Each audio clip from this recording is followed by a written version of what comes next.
The figure was respectable, decent even, but the check itself felt thin, almost apologetic. Maybe that's what people meant when they talked about government settlements. I didn't open it right away. Instead, I moved to the window of my rental apartment and stared out at the Gulf gray-blue under the April sky. That morning, I'd been in a title company office in Pensacola Beach, signing page after page, while the closer walked me through terms I already knew cold. Welcome back to Dad's Revenge. Glad you're here with me today. Before we get into this one, I'd love to hear from you in the comments. Drop a quick note telling me where in the world you're listening from and what time it is. There's something fitting about knowing who's on the other side of a story about patience finally paying off. One small note before we begin: some details in this story have been shaped for the purposes of audio storytelling, and any resemblance to specific real individuals is purely coincidental. What matters is the truth inside the story. The house was mine now, $485,000. Every dollar accumulated over decades of disciplined saving. My retirement dream solid and real. I'd driven straight from closing to see it as the actual owner for the first time. The key felt substantial in my palm when I turned the lock. Empty rooms threw my footsteps back at me. I moved through each one, deliberately running fingers along door frames, flicking light switches, lingering at windows. The terrace faced the ocean, and I stayed there longest, watching herons stalk the shallows. This was mine. No one could take it from me. Back at the rental, I reached for my phone. Nadine would want to hear. She'd been asking about the house for months, ever since I'd mentioned browsing properties. I found her number and called. She picked up on the third ring. Hey, Dad. I closed on the house this morning, I said, the smile evident in my voice. I'm officially a homeowner in Pensacola Beach. Oh, Dad, that's great about the house. Her tone lost its warmth halfway through the sentence. So, when can we come visit? Warren's parents are already talking about beach time. The smile left me. I stood there with the phone against my ear, listening to her work through dates and travel logistics. She talked right over my attempt to describe the terrace, the view, what it meant to finally own something this significant. When she wound down, I told her we'd sort out dates later. Okay, sounds good. Gotta run. Warren just got home. The line went dead. I dropped heavily onto the couch phone, still in hand, eyes fixed on nothing. The ocean through the window blurred at the edges. 2 months back came to me uninvited. February. That restaurant with reclaimed wood paneling and overpriced small plates. Nadine had organized the dinner, a celebration of Harmon's promotion at the firm. His parents came, Lorraine and her husband. We were seated at a large table near the center of the room. Harmon held court as usual, loud, confident performing for anyone within earshot. At some point, the conversation swung to careers. Harmon leaned back, wine glass in hand, and turned his gaze toward me. Tell them, Roland, tell everyone what you do. His voice reached the neighboring tables. Oh wait, you stamp forms and watch numbers all day. Real empire building there. Lorraine laughed, that sharp sound she deployed when she wanted others to follow. At least the government won't let him starve. That pension might cover cat food and cable. More laughter. Harmon's father chuckled, shaking his head. Nadine stared at her plate, visibly uncomfortable but silent. I sat with my fork in hand and said nothing. I never said anything. That's what I did. Absorbed their jokes, their small cruelties, the steady implication that my life amounted to nothing more than bureaucratic paper shuffling, while they built empires and earned real money. I'd held my tongue through dozens of these moments, family dinners, holiday gatherings, offhand phone calls, where someone felt the need to measure my government salary against Harmon's private sector compensation. I smiled, nodded, steered towards safer topics, kept the peace. The phone was still in my hand. I looked down at it then, at the paycheck on the counter. 35 years of service compressed into a thin envelope, a life compressed into punchlines. Something shifted inside my chest. Not anger exactly, something colder and more deliberate. I set the phone on the table without a sound. My jaw tightened. Through the window, the ocean kept its rhythm indifferent. The house deed sat in my briefcase, solid, real proof of what I'd actually built, while they laughed. I said nothing then. I always said nothing. Not anymore. 3 days passed in a blur of boxes and furniture. I moved from the rental into my house, hauling everything in my truck across 2 trips. Salt air came through the open windows, carrying the smell of the ocean and the sound of gulls. It should have felt peaceful. It didn't. My mind kept circling back to that February dinner, to Nadine's flat, hurried voice on the phone, to years of being the convenient target. I was shelving books in my study when my phone rang, Nadine's name on the screen. "Hey, sweetheart," I answered, keeping my voice even. "Dad, I need to ask you something." No pause, no preamble. "Warren's parents want to stay at your place for a month. They've already bought their tickets for next week, so you're okay with that, right?" I stood at the window, watching a shrimp trawler move across the horizon. My grip on the phone tightened. A month. Tickets already purchased, plans already made, my agreement already assumed. A voice in the background, faint but clear. "Lorraine, let him contribute something for once. That little place might as well get some use." My jaw locked. The trawler held its course steady and unhurried. I kept my eyes on it, letting the silence stretch just long enough. "Of course, sweetheart," I said, at last, voice calm, nearly warm. "Tell them they're welcome." The surprise in her voice was instant. "Really? That was easier than I expected. Thanks, Dad. I'll text you their flight details." "No problem at all." We said our goodbyes. I ended the call and set the phone down carefully on my desk. My hands, which had been clenched through the conversation, slowly opened. I walked out to the terrace and settled into the chair I'd positioned that morning, the one with the clearest view of the water. The sunset was beginning, pulling orange and pink across the sky. I leaned back and watched the colors intensify.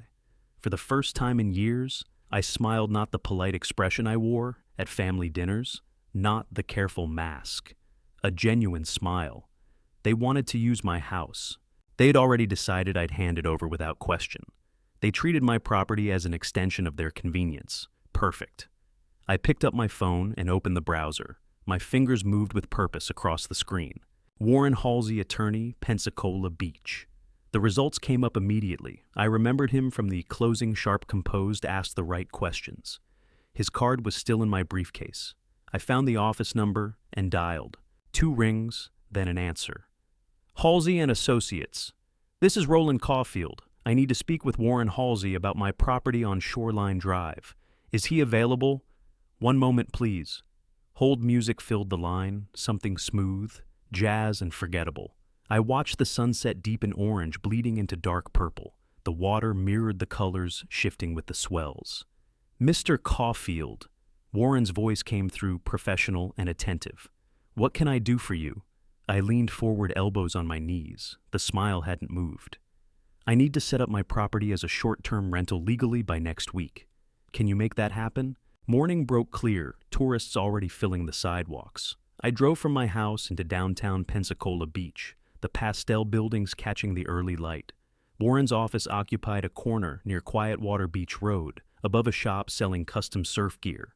I parked 2 blocks out and walked back, glancing at my watch. 15 minutes early.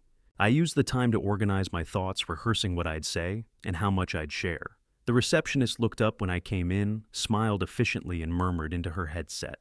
Moments later, she gestured me down the hall. Warren's office had windows that looked out over the street. He rose when I entered and shook my hand firmly. We sat across from each other, his desk bare, except for a notepad and a laptop. "You said you wanted to set up your property as a short-term rental," he began, pen in hand. "Walk me through what you're planning." I kept it direct. Register the house through Airbnb, establish it as a legitimate rental business. My daughter's in-laws would be the first guest, standard monthly rate, standard terms. His pen stopped. He looked up and studied my face. "Roland, help me understand. You want to rent your house to your daughter's in-laws." He picked his words with care. "This seems complicated. Are you sure this is the best approach with family?" I leaned forward slightly, voice level, but letting the cold through. "They've treated me like a failure for 15 years, Warren. They mock my career at family dinners. My daughter's husband tells strangers I wasted my life. I'm done being their punchline. Just make it legal." The silence held. Warren set down his pen, closed the notepad, and opened his laptop. "All right," he said, his tone shifting to pure business. "Florida law is clear on short-term rentals. You're the property owner, you set the terms. As long as everything is documented and follows state regulations, you're protected. Let's build this contract to cover every scenario." He pulled up Florida Statute 509, walking me through sections and explaining the framework. Escambia County had specific requirements: registration, tax collection, safety standards. My property qualified, the process was clean. We spent 2 hours on the contract. Warren typed while I supplied scenarios, behaviors I needed covered. No smoking anywhere on the property. $500 penalty per violation. Maximum 2 overnight guests. Noise restrictions. Property damage protocols. When we got to the monthly rate, Warren opened a new window and brought up comparable listings. 3 properties similar to mine, all showing rates between $7,800 and $9,200 per month. $8,500 is perfectly justified, he said, making a note. Market rate for a property like yours in season. Nobody can argue it's inflated. I went through each clause he drafted, suggesting tweaks and additions. Warren's fingers moved quickly across the keyboard, working in the changes, cross-referencing county regulations, making sure everything tracked with statute requirements. Add a clause about smoking, I said, reading through the draft. Be specific. No smoking anywhere on the property, including the terrace. $500 penalty per violation. And parties define it clearly. More than 2 overnight guests triggers breach of contract. Warren nodded, typing. I'll include the exterior security cameras in the disclosure section. Florida requires notice to guests. We'll cite the exact statute. This contract will hold up under any scrutiny. By the time we wrapped up, the draft ran 7 pages. Professional, comprehensive, legally airtight. Warren printed a copy and slid it across the desk. Look this over tonight. If you're satisfied, come back tomorrow and we'll finalize everything.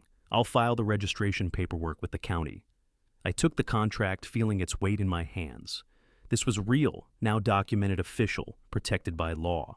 Tomorrow morning, I confirmed, rising from my chair. Warren walked me to the door. His expression stayed professional, but something else moved behind it.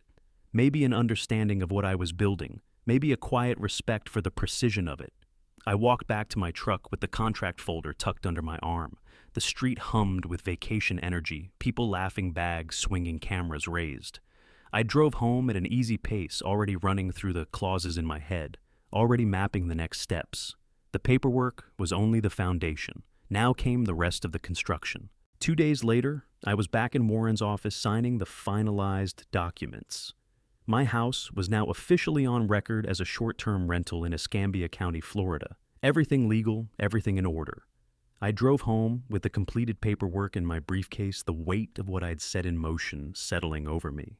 That afternoon, I opened my laptop at the kitchen table and pulled up Airbnb's host registration page. The interface was clean and direct. Property details, amenities, house rules, pricing. I started with photographs. I moved room to room with my phone shooting dozens of frames. The ocean view through the living room windows. The updated kitchen with brushed nickel appliances. The master bedroom's sliding doors opening onto the terrace. I adjusted lighting, worked different angles, made sure every shot presented the property at its best. This wasn't my home anymore. It was a product. The listing description took more time. I pulled language from other high-end Pensacola Beach rentals, sharpening each sentence. The house rules section. I lifted directly from Warren's contract. No smoking maximum, 2 guests, quiet hours, no parties. I put the monthly rate where no one could miss it. $8,500. Around 3 o'clock that afternoon, I carried a ladder outside to hang the security cameras I'd bought. 2 units, one trained on the front entrance, one covering the driveway. I was mounting the first one above the door when footsteps on the sidewalk made me look down. A man in his 60s stood at the edge of my driveway, sunglasses pushed back on his head, the easy posture of someone who'd spent years in this part of Florida. New security system. Smart move in a vacation area, he continued. You renting the place out? I climbed down and wiped my hands on my jeans. Starting to. First guests come next week. My daughter's in-laws, actually. He smiled, but there was knowing weight behind it. Clifford Morrow, 3 houses down. He put out his hand. I shook it. Former hotel manager, 20 years. One piece of advice. If you want legal cover, document everything. Every payment runs through official channels. Every rule is written down and signed. Those cameras make sure guests know about them from the start. That's how you protect yourself. I took that in, nodding. Everything documented, every rule in writing. I can do that. Clifford pulled a thermos from his jacket pocket and offered it to me. I accepted, glad for the break. Family rentals can get messy, he said, his tone offhand but pointed. People think the rules don't count because they know you. That's exactly when the rules matter most. We talked a few more minutes about Pensacola Beach's rental market county regulations, the tourist season. Then Clifford raised a hand and headed back up the street. I finished hanging the cameras, tested each angle, confirmed they captured clean footage without reaching inside. That evening, I sat back down at the laptop. The listing was complete photos, uploaded description, polished house rules up front. I activated it, making the property publicly bookable. Then I opened a private browser window and created a second email address. From there, I registered a new Airbnb account under the name H.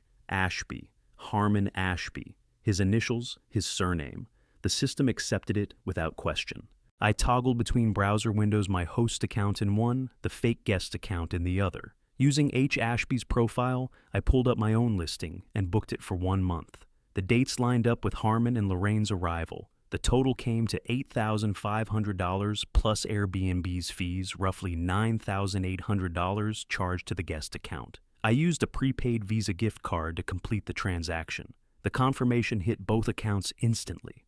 One showing payment received, the other showing payment sent. I absorbed a loss on platform fees, but that was beside the point. What mattered was the official record, the legally documented rental transaction. I opened my regular email and composed a message to Harmon, attached the booking confirmation, PDF, kept the tone professional, almost cordial. Harmon attached is your booking confirmation for the Pensacola Beach House, 1 month starting April 23rd. I've registered the property as a short-term rental, so please review the guest guidelines in the attached document. Looking forward to hosting you and Lorraine, Roland. My finger rested over the send button for just a moment before I clicked it. The email left my outbox. Somewhere out there it arrived in Harmon's inbox, carrying the booking confirmation, the house rules, the $8,500 charge processed through Airbnb's system. The trap was set. Now I waited. A week went by. I stood in the Pensacola Beach Airport arrivals area, watching passengers push through the exit gates. Then I spotted them. Harmon, with that familiar swagger, shoulders squared like he owned the terminal. Lorraine wore oversized sunglasses despite being inside, hauling a monogrammed, rolling carry-on behind her. I arranged my face into the warmest smile they'd seen from me in years and raised my hand. Harmon noticed me first. His eyebrows lifted surprise, maybe confusion. I moved toward them, arms open. There you are. Welcome to paradise. Let me take that bag, Lorraine. Hope the flight treated you well. Lorraine let me take her suitcase, studying my face the way you examine a wall for cracks. You're certainly in a good mood. This isn't like you, Roland. What's the occasion? I took the handle and headed for the exit. Retirement agrees with me, and I'm glad to share this place with family. You'll love the view from the terrace. The drive took 20 minutes. I narrated the route like a tour guide, best seafood spots, public beaches, where to catch the sunset. Harmon and Lorraine traded glances in the mirror, thrown off by my cheerfulness. I kept talking, kept smiling, hands loose on the wheel. When we reached the house, I unlocked the front door with a flourish and brought them inside. Their bags went into the master bedroom. I walked them through the thermostat, showed how the kitchen appliances worked, pointed out the emergency shutoff for the water heater. From the counter, I picked up a folder marked guest information. Everything you need is in here, I said, handing it to Harmon. House rules, local recommendations, emergency contacts, Wi-Fi, password. Make yourselves at home. Lorraine drifted through the living room, trailing a hand along the back of the couch. It looks smaller than the pictures you sent. And what's with all these cameras? Feels like we're being watched. I don't like it. I kept my tone pleasant and even. Security cameras are standard for properties here. Plenty of vacation homes in the area have them. They only cover the exterior driveway front entrance. You won't even notice them. Think of it as peace of mind. Harmon flipped through the packet without really reading it, pages turning fast under his thumb. He stopped at a page tabbed with an arrow sticker. Where do I sign? Here. He produced a pen and scratched his signature across the line. Okay, done. Now, beach access morning or afternoon. I carefully slid the signed contract back into the folder and tucked it under my arm. The paper felt solid. Official. Mornings are usually calmer. Afternoons get windy, but both are beautiful. I moved toward the door, keys in hand. Everything you need is in that packet house, rules, local recommendations, my contact information. Don't hesitate to reach out if anything comes up. Enjoy your stay. They barely glanced up as I walked out. Through the window, I caught Lorraine opening kitchen cabinets, checking the contents. Harmon was already on his phone. I drove 3 blocks and pulled into a shopping center lot. The security camera app opened with a tap. Now, before we get to what happened next and what it revealed about just how far some people will go when they believe the rules simply don't apply to them, let me ask you something. If someone close to you treated a generous offer like a right they could exploit, would you say something in the moment, or would you wait and let the consequences do the talking? The phone screen showed all 4 feeds at once. Front entrance driveway, terrace approach, side yard. Recording, sensors live, nothing out of place yet. I watched for a minute. The property sat quiet, undisturbed. Then Harmon walked into the terrace frame. Phone pressed to his ear, moving back and forth, free hand cutting the air as he talked to someone. Several minutes went by. He wrapped up the call and stepped inside. Half a minute later, Lorraine came out. Something was between her fingers. She lifted it to her mouth. A cigarette. She dragged deep, then tapped ash off the railing. Not 2 feet from where she stood, a sign was mounted beside the door, white on black, impossible to miss, even on a small screen. No smoking anywhere on property. She finished her drag, exhaled toward the water, and gave the sign not a single glance. I watched her work through the whole cigarette stub it against the railing and go back in.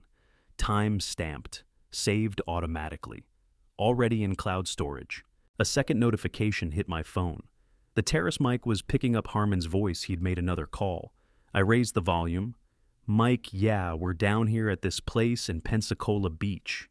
That salesman's boom in his voice, the one he turned on whenever he wanted to impress someone. "You and Sarah should get down here tomorrow. Kids too. We'll throw burgers on the terrace grill. Waterfront, the whole thing." I clipped the audio, closed the app, and put the car in drive. The machinery had started moving. All I had to do was let them keep feeding it. Morning. A cafe 3 miles out. Laptop on the table, coffee going cold, tourists drifting past the glass. None of it registered. My phone lit up. Security alert. Motion detected. Unusual activity. 6 individuals on property. I pulled up the camera app and pushed the terrace feed to full screen. Harmon was at the grill spatula, in one hand, beer in the other. 4 adults spread out in the deck chairs around him. A pair of kids tore across the lawn after each other. Someone had a phone propped against a Bluetooth speaker, music going. My face didn't move. I opened a blank document and started logging. Time 11:47 a.m. 6 individuals visible. Contract ceiling, 2 guests. Clause 3 violation. Grill in use, unauthorized gathering underway. Clause 7, violation. Screenshots next, each file name carrying the time stamp. Then video 30-second clips of the crowd, the kids. Harmon laughing over the grill. Lorraine passed through the frame wine glass, raised talking to no one in particular. The mic caught her, "Our family beach house. Come down anytime. Planning to spend more time here next winter." Logged, saved. I moved to the driveway feed. 3 cars stacked end to end. 1 sitting squarely in front of the mailbox. Added to the file. The next 3 days delivered more of the same. Visitors cycling in and out, the terrace blazing after dark, cigarette butts piling up by the door, and plain as day and morning footage. I built the record systematically: date folders, violation type subfolders, a spreadsheet with 4 columns, time violation type contract clause, evidence file, name. The row count climbed, 16, 23, 31.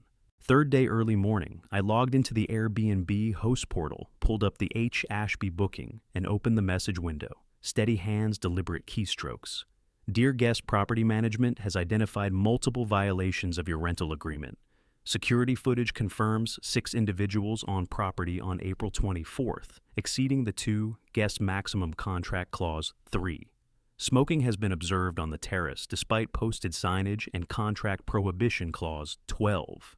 Unauthorized gathering took place April 24th, clause 7. Please immediately cease all violations or booking will be terminated with full payment, retained per cancellation policy. Property management." 3 screenshots attached: the cookout crowd, Lorraine smoking the blocked mailbox. Sent at 9:03 a.m., read receipt opened at 9:18. At 9:21, my phone rang. Harmon, I picked up on the 3rd ring. "Hello. What the hell is this? Rollin' loud. No greeting. Property management? You're sending me violation notices.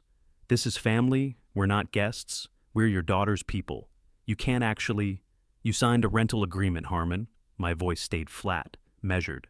Specific terms, 2 guests, no smoking, no parties. I'm not making requests, I'm pointing out what you already agreed to. This is insane. His volume climbed. I moved the phone an inch from my ear. Lorraine and I have a few friends over on vacation, and you want to play landlord. Over a cookout, a couple of cigarettes. What kind of petty small man does that? I let him finish, held the quiet until he had to wait for me. When I answered, I brought my voice down. Another notch made him strain to hear it. The terms are spelled out. The cameras have been running the entire time. Everything is on record. Honor the agreement or the cancellation clause takes effect. That's it. A hard, contemptuous laugh came through the line. Power trip. You've resented people like me your whole life. We're not doing anything. You won't follow through, you never follow through. He cut the call. I put the phone on the table and reached for my coffee. Stone cold. I drank it anyway. The spreadsheet sat open on my screen. 31 entries, footage measured in hours, photographs measured in dozens. He'd decided I was bluffing. He wasn't the first person to make that mistake. 2 days on another party. Bigger, louder. I sat in the cafe and watched the driveway fill up one car at a time. Bluetooth speakers showed up on the terrace. The bass kicked in hard enough to rattle the audio feed. The sun got low. The crowd didn't thin. By 8 p.m., I had 12 bodies on the terrace and 8 vehicles jammed into the driveway and the street out front. My grill was out again. Beer cans ran the length of the railing. Smoke drifted through the frame in lazy ribbons. 10:15, a text from Clifford. Police just left. Noise complaint from the couple 3 houses down. Gave them your number and told them you were away. They'll circle back if it continues. All good, I answered fast. Thanks for the heads up. It's being handled. Appreciate you keeping an eye on it. Screenshot taken dropped straight into the evidence folder. Third-party witness. Police on record. Every hour that passed, the case built itself. The party went past midnight. I checked in between other things, logging fresh violations, filling new rows. When I shut the laptop around 100 in the morning, the tally read 47 incidents. Back at the cafe early the next day. Coffee laptop, phone, same table, same drill. I opened the host portal and brought up the H. Ashby booking. Cancellation reason? Guest violated house rules. The detail field wanted specifics. I gave them clause references, violation dates, everything itemized. Then, I hit upload supporting evidence and sent the full compiled folder. Videos, photos time-stamped, screenshots. The police complaint note. 3 minutes for the upload. A confirmation page loaded. Guest will be notified immediately. Booking payment will be retained per host cancellation policy. Property access should be revoked within 24 hours. I click confirm. The page reset. Booking canceled. Payment retained. Guest notified. That was it. $8,500 gone non-refundable. Harmon's booking dead. My house back under my control. The eviction notice came next language Warren had drafted for exactly this moment. Formal, legally tight. Florida Statute Section 83.67. Vacate within 24 hours or face sheriff involvement for unlawful occupancy. I pushed it through email and Airbnb messaging simultaneously at 9 o'clock on the dot. Then I dialed Harmon's number. 4 rings. Voicemail. You've reached Harmon Ashby. Leave a message and I'll get back to you when I can. I ended the call without speaking. Set a 30-minute timer. It went off. I called again. 4 rings, voicemail. This time, I left 1. Harmon, it's Roland. Check your email and Airbnb messages right now. This is time-sensitive and legally binding. Call me. Timer reset. That rhythm held all morning. Dial rings, voicemail, hang up, wait, repeat. The call log turned into a column. Every entry a timestamp. Every timestamp, a record that I tried. By noon, 38 calls placed. By 3 o'clock in the afternoon, 61. Short messages, just the facts. Call 47. Harmon, this is Roland. Check your messages. This concerns your occupancy status. Call 72. Harmon, your reservation has been canceled. You have until 9 a.m. tomorrow to vacate the property. This is not negotiable. Call 89. Harmon, call 89. 24 hours from 9 a.m. this morning. I strongly suggest you return this call. The sun dropped. The feeds showed lights burning inside the house. shapes moving past the windows. They were still there, going about their evening, completely unaware the ground had shifted under them. My 94th call went out at 8:47 that night. 4 rings, same voicemail, same greeting I'd heard 93 times already. I put the phone on the table and looked at my call log, an unbroken column of attempts stretching across 12 hours. Nobody could claim I hadn't made every effort to reach him. The notice was sent, the money held the calls on record, the clock running. All that remained was waiting for Harmon to finally look at his screen. He did. The next morning, 7:30 a.m. I know because he called me, and his opening words were, "What the hell did you do?" I was out on the terrace of the place I'd rented across town, small week to week, nothing luxurious, but it served the purpose, far enough from the house to stay clear of the friction. My coffee was steaming on the table beside me. The water looked almost glassy in the early light. A fine morning for what was about to happen. "What the hell did you do?" The phone screen shook with the force of his voice. "You canceled our booking. You kept the money, $8,000. This is theft. This is a betrayal of family. I'm calling my lawyer right now. You're going to regret." I let him burn through that first wave. When he stopped for air, I brought my voice down low enough that he had to go quiet to catch it. "Harmon, stop. You executed a rental contract. You broke multiple terms. Florida law is clear. Short-term rental hosts can terminate for rule violations and keep the payment. Airbnb's policy backs that up. I have video documentation of 12 separate violations across 5 days. You disregarded my warning. You let 94 phone calls go unanswered. This is the outcome. You think your little threats mean anything to me?" His voice cracked slightly, something raw and desperate leaking through underneath the bluster. "I have lawyers, actual lawyers, not pencil pushers like you. That contract won't survive a challenge. I'll take you to court for everything. Stealing from your own family, from Nadine's family." I took a slow sip of coffee and said nothing. Out past the railing, a heron waded through the shallows, still and patient. Life moving at its own pace, indifferent to human grievances. I spent 35 years as a federal inspector, Harmon. I understand how to build a case. Every piece of evidence carries a timestamp, lives in cloud backup, and is fully admissible. 6 unauthorized individuals were on that property on April 24th. You triggered noise complaints that brought the police. There's a filed report. You smoked openly despite signage and explicit contract terms. Every penalty is spelled out in the document you signed. Vacate by 9 o'clock tomorrow morning. If you remain on the property after that, I'll be contacting the Escambia County Sheriff's Office regarding unlawful occupancy. Muffled noise came through sharp voices in the background, urgent overlapping, then a shuffle and a different voice on the line. "Roland, please." Lorraine. Every hard edge had been sanded off her tone, replaced with something soft, almost supplicating, the voice she reached for when she needed something from someone. "We're family. Can't we talk through this like reasonable people? I'm sure there's some confusion that can be sorted out. We weren't trying to cause any trouble. We were just enjoying the beach, and Harmon has been under so much pressure lately, and we just thought, there's nothing to untangle, Lorraine. Measured, factual, no heat in it. 2 months ago at that dinner, you called my life's work form stamping. You made jokes about my pension in front of strangers. You laughed while Harmon held me up as a punchline for the table. You walked into a house governed by rules you agreed to and treated it like a party venue. There's nothing left to discuss." The soft voice evaporated instantly. "You're doing this out of bitterness. You've always resented Harmon because he built something real while you spent your career behind a government desk counting other people's money. This is pathetic. You're a small, petty man who can't stand watching others succeed. This is nothing but revenge for being mediocre." I let her finish. The words landed and slid off. 9 a.m. tomorrow. Vacate on your own terms or face eviction. That's your choice."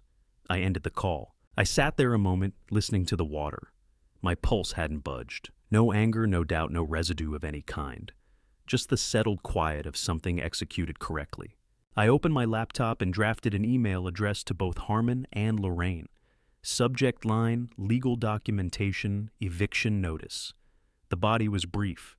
Attached, please find comprehensive documentation supporting the cancellation of your booking and the requirement to vacate the property. This includes all video evidence, photographic evidence, the signed rental agreement, with highlighted violated clauses, a detailed timeline of my 94 documented attempts to contact you and the reference number for the police noise complaint filed by neighbors. Review at your convenience. The deadline remains unchanged. I attached the PDF 43 files packed into a single organized document. Photos in chronological order, videos sorted by violation type, contract pages with the relevant sections marked in yellow, call logs pulled from my phone carrier, everything. I hit send and watched it go, carrying the complete unassailable record of what they'd done. An hour passed. Then Nadine's name lit up the screen.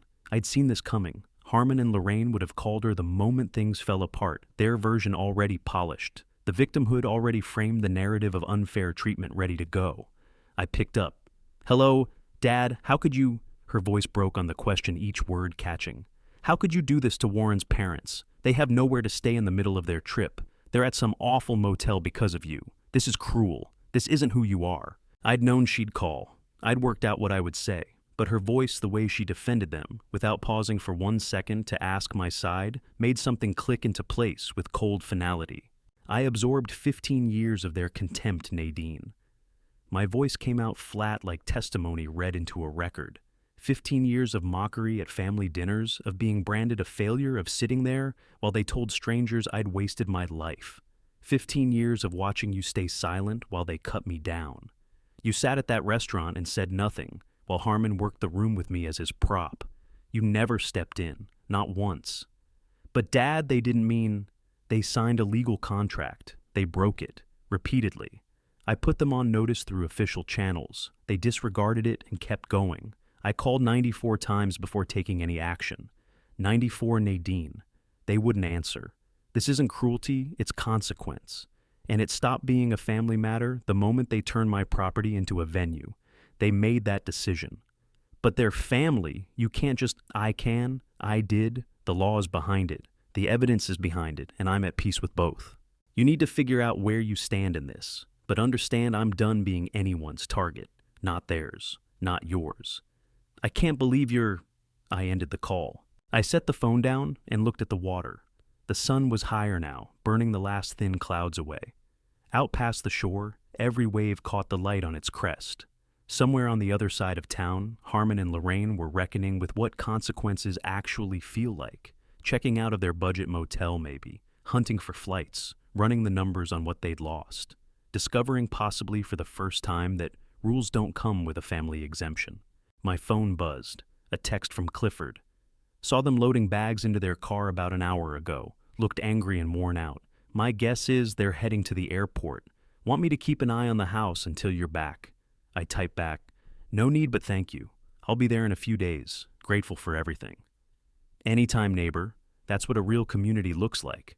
Unlike some people's version of family. I smiled at that.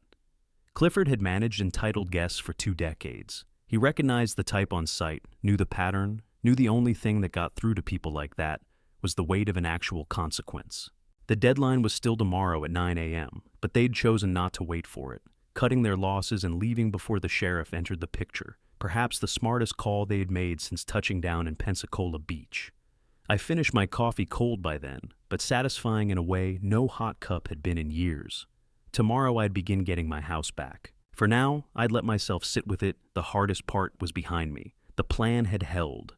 The documentation had done its job. The law had stood in my corner, and 15 years of silence had finally conclusively come to an end. That afternoon, my laptop pinged. Airbnb.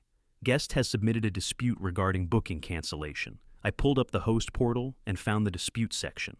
Harmon's claim filled the screen, every word soaked in manufactured outrage. Host canceled without cause.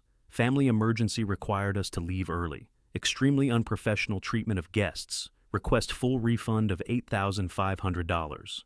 I hit respond to dispute and opened my evidence folder. 43 files sorted by date and violation type. I uploaded them one at a time, watching the progress bar inch forward as each document landed on Airbnb's servers. The signed contract with Harmon's signature right there in plain view. Party footage with timestamps burned into the corners. Screenshots of my 94 call attempts, everyone logged with its time and duration. The reference number, for the police noise complaint Clifford had provided. Photographs of cigarette butts scattered across the terrace, the no smoking sign clearly visible in every frame. In the text field, I typed a brief factual response. Guest repeatedly violated rental agreement terms, despite multiple warnings. All violations documented with video and photographic evidence attached. Guest ignored 94 phone calls made to resolve issues. Cancellation performed per Airbnb policy and Florida Statute 83.67. No refund warranted. I click submit and watch the confirmation appear. Your response has been sent to Airbnb's Resolution Center. Average review time, 24 to 72 hours. I shut the laptop and picked up my coffee. It had gone cold, but I drank it anyway. Somewhere across Pensacola Beach, Harmon and Lorraine were finding out what happens when you assume the world will rearrange itself around you. I knew this because Clifford texted me updates throughout the afternoon. Each message sharpened the picture a little more. Saw them checking the Hilton. Came out looking frustrated. Nadine was on her phone shaking her head. 20 minutes later, just past them on Quietwater Beach Road, heading toward the budget places near the highway. Harmon's face was red. Looked like they were arguing. By evening, Clifford sent a final message. They're checked into the Gulf Breeze Budget Motel, the one by the gas station. You know, the place with the broken neon sign. I looked it up online. Single-story motel with faded paint and water stains on the exterior walls. Reviews mentioned thin walls, dated furniture, and a persistent smell of cleaning chemicals trying to cover something worse. $300 a night in peak season, because everything else was booked solid. The photos showed a view of the parking lot and a busy intersection. No ocean, no terrace, nothing even faintly resembling the house they'd just been removed from. I pictured them unpacking their bags in that room. The contrast landing with every small detail. No ocean breeze, no sunset views, just traffic noise and the drone of an overtaxed air conditioning unit. The next 2 days were quiet on my end. I watched the Airbnb dispute work through its stages. Under review, then additional documentation requested, then final review in progress. Each stage carried its own small reward. My phone, meanwhile, lit up with occasional social media notifications. Tags and posts with no direct connection to me, but referencing my name at an angle. I rarely bother with social media, but curiosity won out. I opened one, Lorraine's account. Posted 6 hours ago. A long paragraph about family betrayal. Elderly relatives turned out in the middle of a vacation. Narcissists who valued power over people. She'd crafted it carefully to keep things vague, casting herself as a victim of arbitrary cruelty. No mention of contracts. No mention of parties smoking or broken rules. Just emotional appeals and shapeless accusations. The comment section told a different story. Wait, what happened exactly? Did you have a rental agreement? This seems like there's more to it. Lori, I saw your other posts about the amazing beach house party you threw there. The one with like 12 people. Was that allowed? Genuinely asking, because rental contracts usually have strict rules about that stuff. You can't just ignore a legal agreement because it's family. That's not how contracts work. My cousin tried that with my rental property and lost in court. This sounds one-sided. What did the contract say?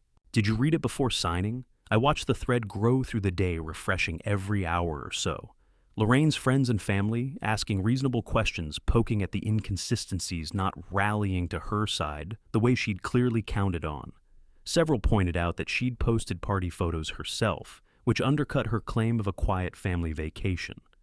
Others asked why those earlier posts had been deleted. By evening, the entire post was gone, deleted. The attempt at public sympathy had collapsed on itself. On the morning of the third day, the Airbnb resolution landed in my portal. I opened it slowly, though I already had a good idea what it would say. Resolution. After careful review of host-submitted evidence, including video documentation, signed rental agreement, and comprehensive violation records, we have determined the cancellation was performed in full accordance with Airbnb's guest reliability standards and applicable Florida law.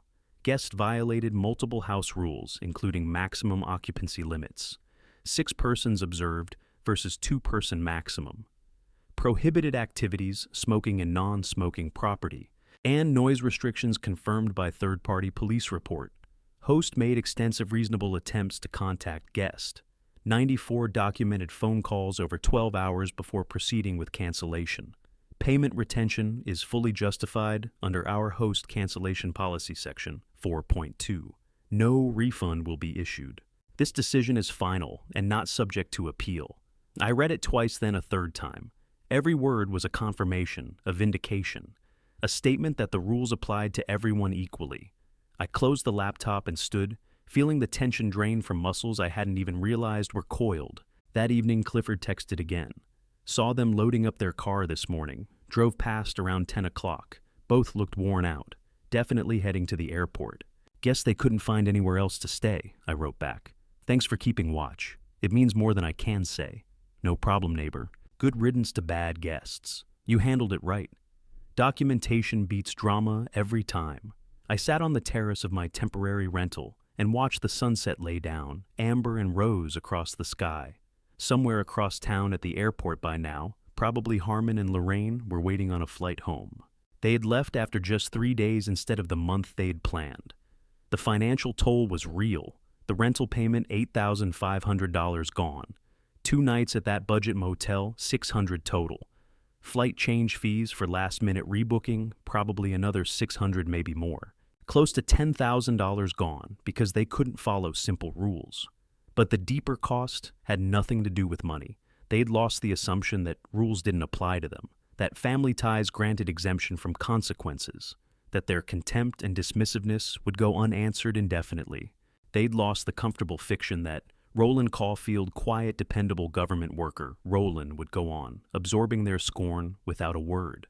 I finished my coffee as the sun met the horizon. Tomorrow I'd go back to the house, move through the rooms they'd occupied, scrub away any trace of their time. They'd take back what was mine. But tonight, I just watched the light fade over the water and felt something I hadn't felt in 15 years, pure, uncomplicated satisfaction. A week went by before I returned to the house, my house, not a rental property, not a shared space, not a contested ground, just mine. The drive from my temporary rental took 15 minutes. I'd made that trip dozens of times over the past weeks, but this time had a different weight to it, final. The conflict was finished, the guests were gone, the legal pieces settled. I was simply going home. I pulled into the driveway and sat in the car a moment, looking at the front of the house. The security cameras held their positions above the door, and along the roofline, silent witnesses that had done exactly what they were there to do.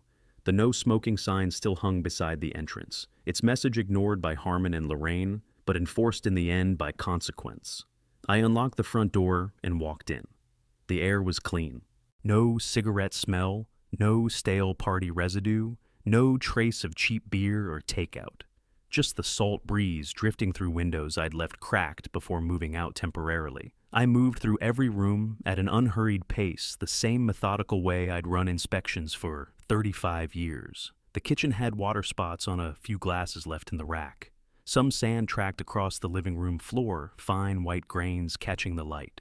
The terrace had ash residue near where the no smoking sign hung, a gray smear on the concrete that would wash off without effort.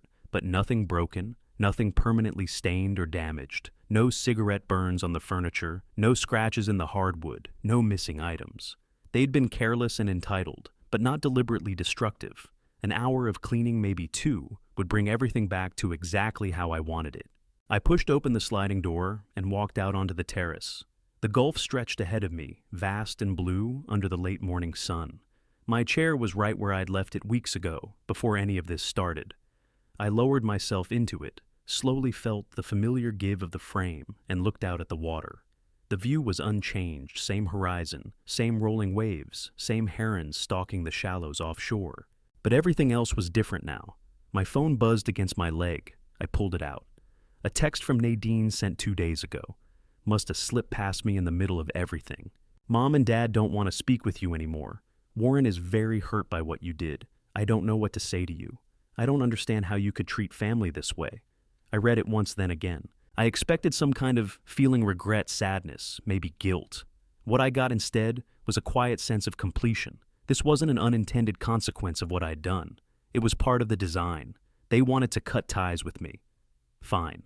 They'd done me the favor. I deleted the message without a reply. A small smile settled on my face. Footsteps approached from the property line. I looked over, already knowing who it would be. Clifford, carrying 2 coffee cups, his usual habit when he spotted a neighbor out in the morning. Morning, Roland. Saw your car in the driveway. He came closer, sandals scuffing against the concrete. You back for good. Heard you had some complicated guests last week.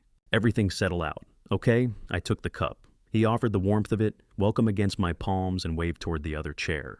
Sit. And yes, complicated is one way to put it. He settled in with a satisfied exhale, eyes moving out to the water. Beautiful morning. They walked away having learned something valuable. I went on about reading rental contracts closely, especially the sections covering house rules. Clifford let out a low chuckle, shaking his head. 20 years in hotel management taught me one thing I never forgot. The guests who raise the most noise about rules are always the ones who broke them first. And family guests. He brought the cup to his lips. Family guests are the absolute worst. They think the relationship excuses the behavior. They assume love means immunity. It never does. 35 years as a federal inspector left me with a similar understanding. I watched a shrimp trawler move across the horizon, its shape dark and slow against the blue. Rules exist for reasons. Documentation protects everyone, and family doesn't get exemptions from consequences, not real ones anyway. Clifford gave a slow nod. So, they actually left on their own terms. They left early, spent a couple of nights at a budget motel, then flew home. Lost a considerable amount of money along the way. Good. Clifford's voice carried real satisfaction. People need to understand that choices produce results. You did the right thing, the legal thing, the fair thing. We sat without talking for several minutes, watching the water, listening to the gulls overhead. The silence felt earned solid, not the brittle quiet of swallowed anger, but the deep stillness that comes after something is truly finished. After Clifford left, I went inside and sat down at the kitchen table with my laptop. An email from Warren Halsey was waiting, sent the previous evening. Subject: Airbnb case resolution, closed in your favor. Roland just received final confirmation from Airbnb's resolution team. Your case is officially closed with a finding completely in your favor. They found overwhelming evidence of guest violations and confirmed your cancellation was fully compliant with their policies and Florida statutes. Zero legal liability on your end. The matter is concluded with no possibility of appeal from the guests. You executed this situation perfectly. Documentation procedure, legal compliance. As an attorney, I have to say it was textbook. Hope you're settling into retirement and enjoying that ocean view you worked so hard for. Warren. I read the email twice, letting each line sink in. Then, I closed the laptop, with deliberate care picked up my coffee and went back out to the terrace. The shrimp trawler I'd spotted earlier was still visible further off, now a small dark shape against all that blue. I'd watched something like it weeks ago from this same chair when the plan had first taken shape in my mind. Back then I'd been sitting in borrowed space working out the next move, building the scaffolding of consequences. Now I was just watching. Just here, just living. 35 years of filing reports and following regulations. Harmon and Lorraine had taken that as weakness. They'd thought documentation was cowardice. That procedure was the shelter of men who couldn't act with decisiveness. They'd confused patience with passivity, mistaken preparation for timidity. But I'd come to understand something. They never had something impossible to grasp from inside their particular bubble of entitlement. Rules aren't suggestions, and consequences aren't optional. The law has no interest in your confidence or your connections. It cares about documentation, evidence signed, agreements, violated terms. I didn't win through anger or revenge. No shouting, no threats, no power games. I won through knowledge, through preparation, through the same steady procedural discipline that had made me good at my work for 3.5 decades. The very skills they'd mocked over dinner at that restaurant, the career they'd written off as paper shuffling, had given me precisely what I needed to beat them. They signed a contract, they broke it, they faced the outcome. Simple, fair, just. The sun was going down now sooner than I'd registered. Time had moved without me noticing while I sat here, thinking, remembering, settling things in my mind. The sky went orange, then pink, then deep purple. The water caught the colors rippling and shifting with every wave. I lifted my coffee cup slightly, a quiet toast to myself. To this moment, to being exactly where I'd wanted to be, not just in this house in Pensacola Beach, but in every sense that mattered. Free from their mockery, free from their judgment, free from the weight of unspoken resentment I'd carried for 15 years. Then I set the cup down and let myself watch the light shift across the water. The ocean stayed constant, indifferent to everything people put themselves through. Waves came in, whether anyone was watching or not. The rhythm held endless, unchanged, unbothered by contracts or confrontations or family grievances. It had been here long before me. It would be here long after.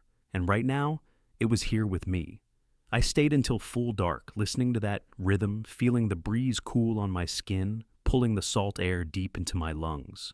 No calls to make, no evidence to gather, no violations to record, no plan to carry out, just peace. My house, my terrace, my retirement, my life on my terms at last. And that's where it ends. Not with a confrontation, not with raised voices, not with a single angry word exchanged. Just a man sitting on his own terrace watching the light fade over the water, at peace. I've thought a lot about what this cost, not the money, not the planning, but the years of swallowed resentment that made it necessary. 15 years is a long time to carry something quietly. I believe God has a timing for things. And sometimes the patience you're forced to develop is exactly the tool you'll need when the moment finally comes. What looked like weakness for all those years turned out to be the foundation everything else was built on. If this story taught me anything worth passing along, it's this. Read what you sign. Every page, every clause, every line, because ignorance of an agreement you've already committed to is not a defense. Document everything, not out of suspicion, but out of self-respect. A clear record protects you when words alone won't. Patience is not the same as surrender. Knowing when to act and how is a skill. Don't mistake a quiet man for a powerless one. And if someone has spent years treating your kindness as weakness, don't argue with them. Show them. If this dad's revenge story spoke to something you've carried, I'd genuinely like to hear your thoughts in the comments below. And if you know someone who's been taken for granted by the people who should know better, share this with them. It might be exactly what they need today. There are more stories like this one on Dad's Revenge, and subscribing means you won't miss a single one. Thank you for spending this time with me. I'll see you in the next one.